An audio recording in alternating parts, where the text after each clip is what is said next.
Hi and welcome to my channel. I hop in for this full moon as I really like this full moon and I have decided to resume doing them based on demand. I had people reaching out to me for different circumstances and astrology has so much to offer that I want to do it justice.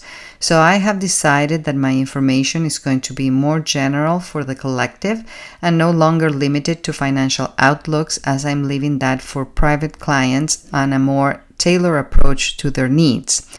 But to compensate, I'm gonna add a sign-by-sign videos so you'll know what this lunation means for you. Likewise, my name is changing too as I'm no longer niched down to one aspect of astrology or life, and all these changes are in line with the astrology anyway, and Uranus just crossed my ascendant, which is quite liberating among other things. Anyway, let's get started. So today I'll analyze the astrology of this full moon in Sagittarius. Even if full moons are usually more challenging as situations reach fullness and they tend to be confrontation as the luminaries oppose, resulting in releasings or terminations due to either situations reaching to a peak or confrontations or both, this full moon has a positive outlook as is ruled by Jupiter, the great benefic, which is at 0 Cancer, and Jupiter is exalted in Cancer. And 0 degrees of the cardinal signs are critical degrees, but a positive one, and is the most cardinal energy within the cardinals, meaning pointing to a new start. And in order to make room for that fresh start, we need to bring something to a close to leave room for the new.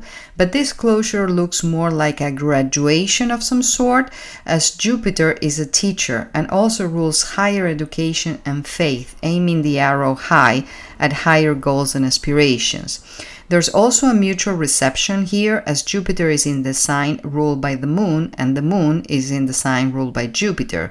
So there's a mutual support between these planets and their influences. And Jupiter is the traditional ruler of Pisces, where the North Node is. That is like our guiding star. So this is all very Jupiterian energy and is working in tandem for a bigger cause, to raise the bar for a spiritual cause. Jupiter is also conjunct Mercury, the planet of communication, the messenger of the gods, bringing messages that hit home, as is in the sign of Cancer. Cancer is like the crab, the animal that does not leave the home. And Mercury is also the merchant planet, favoring transactions and business ventures, especially if it is a business that is done from home, like an online business or a home rental business or a home office or a homestead. Because we're coming from and we're still under the influence of the recent Gemini new moon that was ruled by Mercury in its own rulership, though weakened by the sun because it was combust, this prompted new beginnings in the communications and business sectors, and that was witnessed by Jupiter in Gemini too, which, though it was in detriment and weak, was contributing to benefiting that influence. So this full moon works in tandem with the recent new moon and continues the story. Now, the luminaries, the sun and the moon, are at the bending of the Nords of fate, making a grand cross, so we are like at a crossroads between past and future. And we know humans to resist change, and yet is the only constant. Otherwise, there's stagnation and thus decay, and that can be comfortable at first, but only for so long. We are challenged to embrace the new, the uncomfortable unknown, but there's an element of faith. Now, the moon is in a beautiful grand trine with warrior Mars fighting the good fight in fiery Leo. So it's ready to take charge ahead and meeting fire with fire. So there's no stopping us. And it's also in a trine with Chiron too, the wounded healer. That's the place where we hurt, but also where we heal. Because in order to heal, we have to face the hurt first. And is in the sign of Aries, which gets very defensive, but is ruled by Mars, the action-oriented planet, supporting this change because it rectifies things, it sets the record straight, and that brings up closure and healing. Uranus is square Mars in fixed signs, so Uranus in Taurus wants to break free. And Mars in Leo wants what it wants, but none of them wants to yield. So what is it going to be? Do you want to invest the energy required to break free from a situation that you feel stuck in, or you're going to throw caution to the wind and go for what you want? The thing is, you don't have to choose because you can allocate time for each other. At the end of the day, it's about balance. And this is because Saturn, aka Kronos, the Lord of Time, is conjunct Neptune, the Lord of Expansion, in the sign of Aries, the hot cardinal sign of new beginnings, which is ruled by Mars, the warrior planet.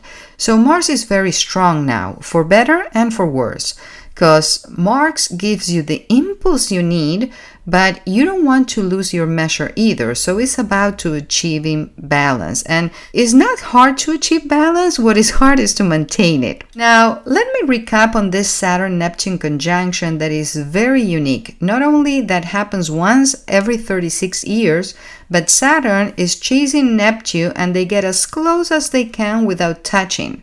What I call the dry hump conjunction, because until they meet, which will happen in February of 26, they cannot manifest a new life. But in the meantime, Saturn is slow and steady building structure for what is new, and Neptune keeps up the faith and asks you to give it to God, because with the help of the divine, we can bring our dreams into manifestation. Now, Neptune is castles in the air and Saturn is foundations. So when you put a foundation to the castle, now you have a castle on earth. And before we can manifest anything, it starts in the realm of the ideas. And this is what the recent new moon in Gemini was all about.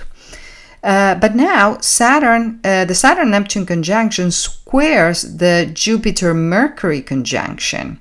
And these are in cardinal signs, so we're eager to start something, and maybe more than one thing, but we might not know what to do first. And that's when go-getter Mars has to be tempered, because Uranus wants sudden change. But in an Earth sign, we're forced to stay grounded, not to rock the boat too much. And all of that is bound to change soon when Uranus moves into Gemini by July 8. But we're feeling the pressure as it's approaching an already critical degree of the sign until it finally steps into Gemini, where it's going to further rock the boat, but more on that later. The conjunction sextile Uranus is helping us to go with the flow of change to manifest in a realistic way, because it's the only sustainable way. And Pluto in a trine with Uranus is helping us reinvent ourselves and therefore our lives. And this grand sextile affects the collective and has a generational repercussion, as there are 3 outer planets involved, which are slow-moving planets, and these influences sustain for a while. Now, Venus, the lesser benefic, is now in Taurus, where she's exalted, and this is benefiting love, harmony, beauty, and diplomacy. And sextile Mercury benefiting communications too, but at odds with the luminaries, the sun and the moon, representing the yin and yang, the male and female energies. And she's squaring Pluto, telling us that we need to transform the way we love. And I can tell you, as a therapist myself and working with couples, most of the problems arise from having different love languages. We want to receive the way we express. And as we're different people, we have different needs. So we need to negotiate how we relate. And the relationship is the third entity among the partners, which makes for the holy trinity of the relationship. So it's not just about you and him or her, but about the ecosystem that you both build together, and Pluto is asking you to reinvent that. At least Venus is now separated from wounded Chiron, and Chiron is supported by Mars, its dispositor, with a nice trine, and this tells us that the way to heal is to take actions towards it, because when Venus was in Chiron, it made us realize that what is that we have to heal, and now how to go about it, which is not by sweeping it under the rug, is by taking action, like to see a therapist, for example, start a new regime, you name it. In general, this full moon is going to be felt most by the mutable signs around 15 to 25 degrees, and that's Sagittarius, where it's happening, Gemini, as it opposes you, and Pisces and Virgo, as it squares you. And it's going to be the easiest for the fire signs, also around 15 to 25 degrees, and that's Sagittarius, where it happens, and Aries and Leo, because it's going to trine your energy. And now for the signs, I'll make separate videos for each sign, which applies mostly to the rising, which determines the rest of the house system in your chart and represents your ego and your identity and the way you express yourself. Then for your sun, which is like your soul in this physical world, and finally your moon, which is like your mood and therefore emotional and more internal experience. Now, you can also check the sign in which you might have a stellium, which is a cluster of 3 planets or more, where there's concentrated energy in your chart, and some even like to check the sign where they have the North Node, which is like your mission in this incarnation. And I recommend checking them all, as it's more of a comprehensive reading to understand how this energy could affect you. And for Aries, Sun, Moon, and Rising, this full moon happens in your 9th house of expansion, faith, higher education, long-distance travel, relocation, or foreign matters. Truth bombs around beliefs on the above themes might prompt you to release something, as the Saturn-Neptune conjunction in your 1st house of self reshape your voice to match the new you, the one that you're becoming. So, who do you need to be in order to manifest your dream? This is challenging to step up your game in a case of you fake it till you make it fashion, stepping out of your comfort zone in order to expand, like the hermit crabs when they change their shell. Now, the North Node in your 12th house of spirituality or laws and institutions, and your South Node in your 6th house of routine, work, and health matters, is a case of cleaning up your act, balance your lifestyles, and raise the bar in your spiritual life, like start a new diet or exercise program or meditation routine or all of the above, because otherwise you run the risk of dealing with health issues and you don't want to have to deal with hospital bills. And with that, I will leave you today. Please share the love and subscribe, because it's good karma. It takes me more than a minute to make this and just a sec to like, and it makes a world of a difference for the survival of the channel. Feel free to comment below or make requests. I'll make my best to honor them, and hit the bell for notifications not to miss out. And if you need a personal reading where I can help you the most, my prices are reasonable, so reach out to me at AstrologyByVirginia@pm.me. I'm also working on a beginner's course to teach you how to learn your own chart, so contact me to inquire about that. Remember, I will never reach out to you, so be aware of scammers. Thank you for your time. See you next time. Namaste.